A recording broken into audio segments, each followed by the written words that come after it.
Nag-survey po kami ng 100 Pinoy. And the top 6 answers are on the board. Ano ginagawa ng lalaki kapag pangit yung gupit sa kanya? Father Matt, Pinapaulit. pinapaulit. Pinapaayos niya. Survey says... Father Matt, pass or play? Play. Brother Bo, balik po muna tayo. Pwede pa kayo mag-steal after 3 mistakes. Okay. Father Arnel. So, anong ginagawa ng lalaki kapag pangit ang gupit sa kanya? Ipinapakalbo. Yo! Net! Kumbaga, tamasin na natin lahat. Tuloy na. Ipinapakalbo. Kalbo. Father Migs, anong ginagawa ng lalaki kapag pangit ang gupit sa kanya? Hindi nagbabayad. Wala. Aray, hindi ito nagbayad. Wala. Anong ginagawa ng lalaki kapag pangit ang gupit sa kanya, Father EJ? Nagsusombrero. Nagsusot ang sombrero. Survey says... Pwede. Father Matt, ano ang ginagawa ng lalaki kapag pangit ang gupit sa kanya? Nagagalit. Tapos hindi nagbabayad. Survey says... Ayan. Father Arnel, ano pa kaya? Wala lang. Tinatanggap na lang. Wala lang. Oh, siyempre. Nandun eh.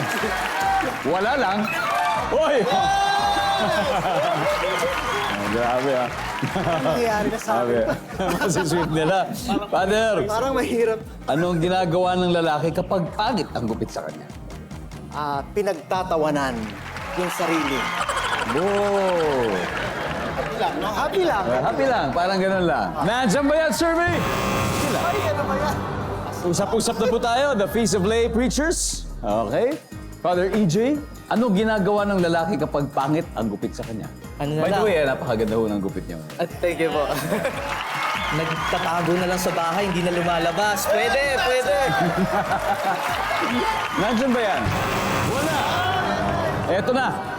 May chance po sila mag-steal, pero isa na lang hinahanap natin. Usually, ito yung mahirap kapag isa na lang talaga Pero confident naman tayong kayang-kaya ni Brother John. Okay. Anong ginagawa ng lalaki kapag pangit ang gupit sa kanya, Brother John? Wala ako experience niyan sa ngayon. Pero hula ako nagwiwig. Nag-wig. Oh. Brother Alvin, ano kaya? Lalong wala ako experience, hindi ako nagpapagupit Pero ang sagot ko pinapasa Diyos. Pinapa sa Diyos. Alright. Nag-wig, pinapa sa Diyos. Brother, any recommendations or suggestions, Brother Aaron? Umiiyak. Umiyak! Wow! Naku, ang dami nun, Brother Bo. Medyo komplikado yung mga suggestions nila. Pero bilang team captain, isip lang kayo ng isa na malay nyo, pasok talaga dyan. Anong ginagawa ng lalaki kapag pangit ang gupit sa kanya? Nagwiwig. Nagwiwig! Nandiyan po ba yan? To steal the round, survey says... Wala! Okay, prayers answered agad para sa opari ko sa round 1. Meron na po silang 90 points. Pero hindi papahuli the Feast Lay Preachers dahil meron purang 3 rounds para magkapunto sila. So relax lang. Meron pa tayong pagkakataon. At ito, posible rin pong mahulaan ng ating studio audience dahil may isa pang hindi nakukuha. At ito yung chance yung manalo ng 5,000 pesos!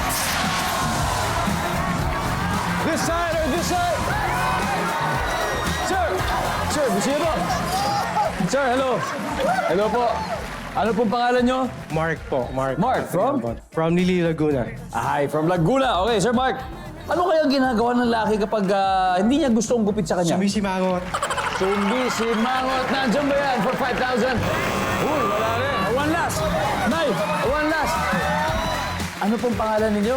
Evelyn po. Ma'am Evelyn, ano pong ginagawa ng lalaki pag di niya type ang gupit sa kanya? Maglalagay na lang ng gel. Naglalagay ng gel. For 5,000 pesos, Nay, nandiyan ba ang gel? Go! Congratulations! Grabe.